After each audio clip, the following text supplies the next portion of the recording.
Oi, gente. Que bom a gente poder estar para mais um encontro, para a gente pensar um pouquinho mais sobre a antropologia da educação, né?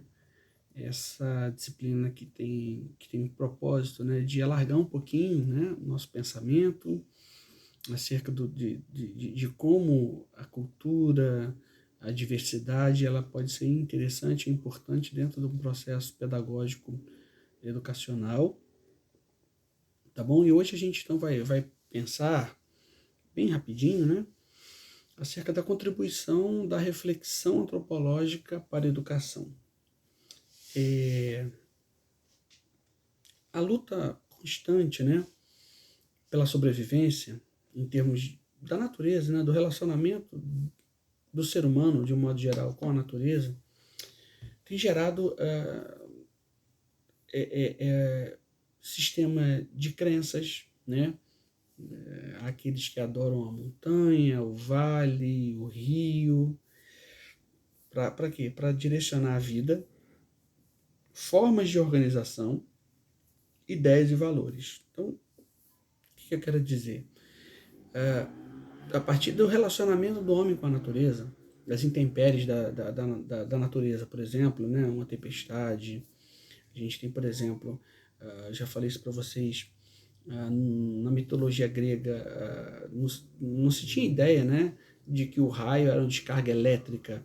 Então se associava que é uma divindade. Então era o deus Zeus, é o deus dos céus, o deus dos raios.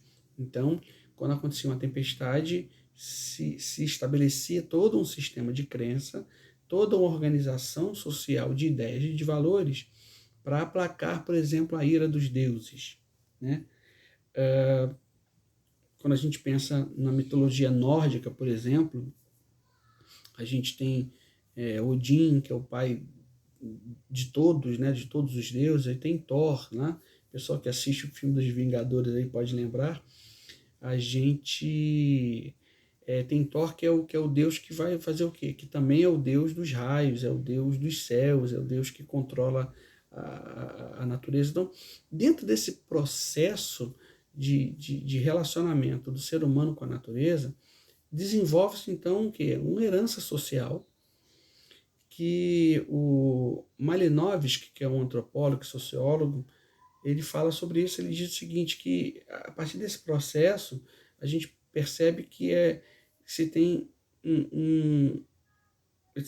desse sistema de crenças, dessa forma de organização, essa forma de entender, essa cosmovisão de entender o mundo, a gente tem então uma consistência, tá, e uma direção ao fazer cotidiano do ser humano. Ou seja, a partir do processo de organização social, a partir das ideias, a partir dos valores desenvolvidos, sistemas de crenças, a gente percebe que há um desenvolvimento desse grupo social que a gente chama de cultura. De novo, a gente vai trabalhar sempre cultura, tá pessoal? Em termos de antropologia, a gente vai o tempo inteiro tá tratando sobre isso. E quando a gente pensa na antropologia da educação, as reverberações, então as contribuições da reflexão antropológica para a educação, em todo o processo educativo, guarde isso, tá? Em todo o processo educativo, encontra-se um modelo de ser humano, de comportamento e de sociedade. Então, educar é humanizar, no sentido antropológico, é contribuir para que aquela pessoa ela se reconheça dentro de si mesma e a partir daí ela estabeleça um processo identitário, entendendo quem ela é, para a partir daí ela entender seus limites e suas possibilidades. Então, se eu pudesse dizer alguma coisa sobre, para aprofundar um pouquinho acerca do que seria essa antropologia da educação, ela vai buscar na reflexão filosófica um direcionamento ético para a ação pedagógica, ou seja, ensinando o que é certo, o que é errado, a partir de, claro, de algum modelo, de algum estabelecimento, de algo já planejado. Pode ser sistema de crenças, pode ser questões científicas, enfim.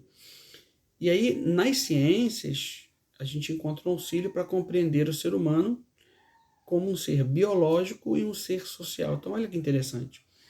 Repara que a partir, né, da didática, da filosofia, da história, da antropologia, essa interação, sabe, essa interdisciplinaridade, multidisciplinaridade é muito importante para o cientista social, sobretudo também para o pedagogo aí, para desenvolver o processo educacional de forma que haja efetivamente um crescimento e proporcionar, né, aquilo que eu disse, um desenvolvimento identitário, sobretudo pautado no espírito crítico. No contexto ainda da natureza, o ser humano ele vai se revelar como bem diferente dos outros seres vivos, né? Sobretudo pela sua capacidade de questionar todas as situações. Isso é muito interessante. Tá? O ser humano ele vai se distinguir dos outros animais. Por exemplo, o Cortella estava falando um dia desse, né, Maurício Sérgio Cortella. Por exemplo, a gente tem um gato, né, pessoa que tem um pet aí. O gato ele não está preocupado com a morte, ele não tem essa preocupação. A gente, nessa situação de pandemia que a gente está aí hoje, essa loucura, né? A gente pensa a morte. Como é que vai ser a morte? Como é que vai ser? A gente, em algum momento da vida, se parou para pensar nesse trem aí, nessa coisa, né? O animal não, tá ali. Amanhã ele pode acordar, né? Ele pode chegar no dia de amanhã e estar morto. Ele não tem essa reflexão sobre si mesmo, sobre as situações. Ele não tem isso, né? O ser humano é diferente. O ser humano, ele a partir daí, dessas situações de se questionar, inclusive a si mesmo, isso vai o quê? Desrevelar, né? Vai tornar claro o desejo do saber. De saber o quê? De saber mais. E a partir daí abre o quê, pessoal? Novas perspectivas e novos objetivos. Então, o ser humano possui a capacidade de questionar. Isso é muito interessante. A filosofia, a partir dos sofistas, cheguei a falar sobre eles lá atrás, na primeira aula. Quem eram os sofistas, né? Sofistas foram os primeiros filósofos que tiraram aquela ideia de apenas explicar a natureza para buscar explicar o ser humano, conhecer a verdade e conhecendo a verdade, entender a felicidade. Sócrates, no início, ele chegou a andar com ele, lembra que a gente falou dos três, Sócrates, Platão e Aristóteles, né? Esses três. Mas depois o Sócrates ele se desvencilha dos sofistas porque ele percebe que os sofistas, o Platão chamava os sofistas de malabaristas de argumentos, porque eles acabam vendendo os argumentos para quem pudesse pagar mais, né? Como eles eram bons de argumentos, de retórica, de convencimento, parece, né, alguém que a gente conhece hoje em dia, né? Políticos, etc., né? Eles vendiam, né? Para poder defender alguém, para poder acusar alguém, enfim. Só que ele se desvencilha dos sofistas. Mas os sofistas eles têm uma importância interessante, porque é a partir deles que se tira essa ideia de só querer explicar a natureza para buscar se explicar o homem. Então, nesse processo, há uma contribuição ao conhecimento do sujeito da educação e ao fundamento de direção e do que agir. Ou seja, a partir desse processo, eu começo a entender e estabelecer objetivos para viver melhor, para buscar felicidade, para estabelecer e alcançar objetivos, etc. Tá? Então, toda a prática educativa, de maneira consciente ou inconsciente, viu, gente? Ela firma-se sobre um conceito de ser humano e de sociedade. Ambas as imagens, frequentemente inconsistentes, né, elas flutuam nesse processo aí de autoconhecimento e de prática educativa, sobretudo, para quê, gente?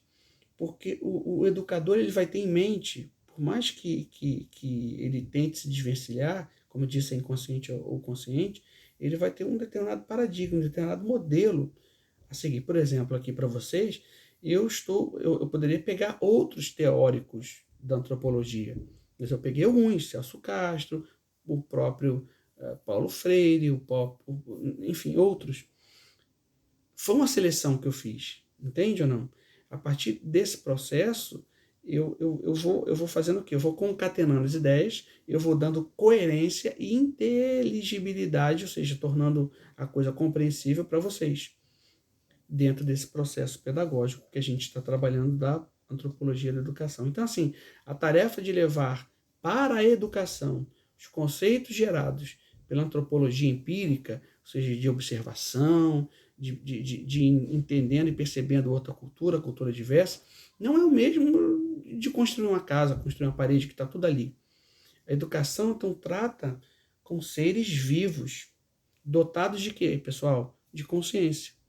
Assim, de um lado, o educando tem de ser respeitado como sujeito que pensa, né, que interage, esse processo de mão dupla, né, a gente educador e vocês educando, é muito legal que como a gente aprende, né, um processo de mão dupla, mas ao mesmo tempo, enquanto o educando ele precisa ser respeitado enquanto um ser consciente e questionador, há também de se dar conta de todos os dados que estão sendo ofertados a eles pelas ciências, pelas diversas. Então, vocês têm aula de história da educação, antropologia cultural, pedagogia social.